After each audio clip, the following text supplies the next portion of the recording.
Loan ધારકો માટે સૌથી મહત્વના સમાચાર છે। આરબીઆઈએ આ વર્ષમાં સતત બીજી વખત રેપો રેટમાં 0.25%નો ઘટાડો કર્યો છે। નમસ્કાર, હું છું માનસી સોની। મહત્વના સમાચાર એ છે કે આરબીઆઈ ગવર્નર સંજય મલ્હોત્રાએ રેપો રેટમાં 0.25%નો ઘટાડો કર્યો છે, જેના કારણે હવે નવો રેપો રેટ 6% પર આવી ગયો છે।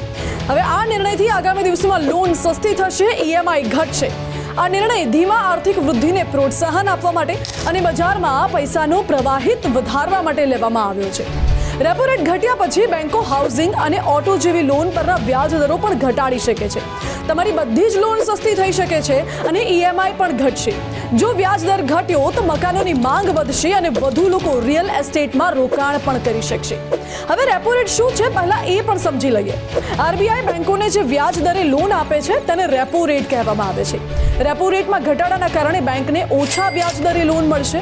બેંકોમાંથી લોન સસ્તી મળે છે, તેથી તેઓ ઘણીવાર આ લાભ તેના ગ્રાહકોને આપશે, એટલે કે બેંકો પણ હવે તેમના વ્યાજ દર ઘટાડી શકે છે।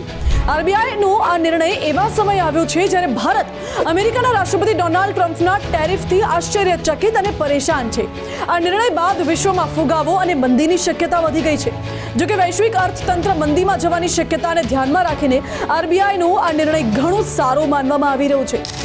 રેપો રેટ મહત્વપૂર્ણ કેમ છે હવે એ પણ સમજી લઈએ। પહેલી વાત, મોંઘવારી પર નિયંત્રણ આવશે। રેપો રેટ વધારવાથી બેંકો માટે આરબીઆઈ પાસેથી નાણાં લેવાનું મોંઘું બને છે, જેના પરિણામે ગ્રાહકોને લોન પણ મોંઘી મળે છે। આ જ કારણે બજારમાં નાણાંની ઉપલબ્ધિ ઘટે છે અને મોંઘવારી પર નિયંત્રણ આવે છે। બીજી વાત, આર્થિક વૃદ્ધિમાં પ્રોત્સાહન આવશે।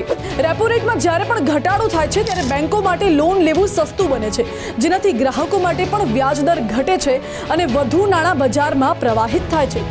રેપો રેટનો તફાવત રિવર્સ રેપો રેટ સાથે જો કરવામાં આવે તો રેપો રેટ બેંકો જ્યારે આરબીઆઈ પાસેથી લોન લે છે એને રેપો રેટ કહેવાય છે, અને રિવર્સ રેપો રેટ એ હોય છે કે જ્યારે બેંકો આરબીઆઈને લોન આપે છે, એટલે કે નાણાં ઉધાર આપે છે અને તેનું વ્યાજ જ્યારે બેંક મેળવે છે તો તેને રિવર્સ રેપો રેટ કહેવાય છે।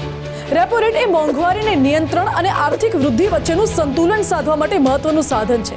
હાલ તો રેપો રેટ ઘટ્યો છે એટલે લોન સસ્તી થશે, એટલે લોકો વધુ ખર્ચ કરશે અને રોકાણ પણ વધુ કરવાનું લોકો વિચારશે।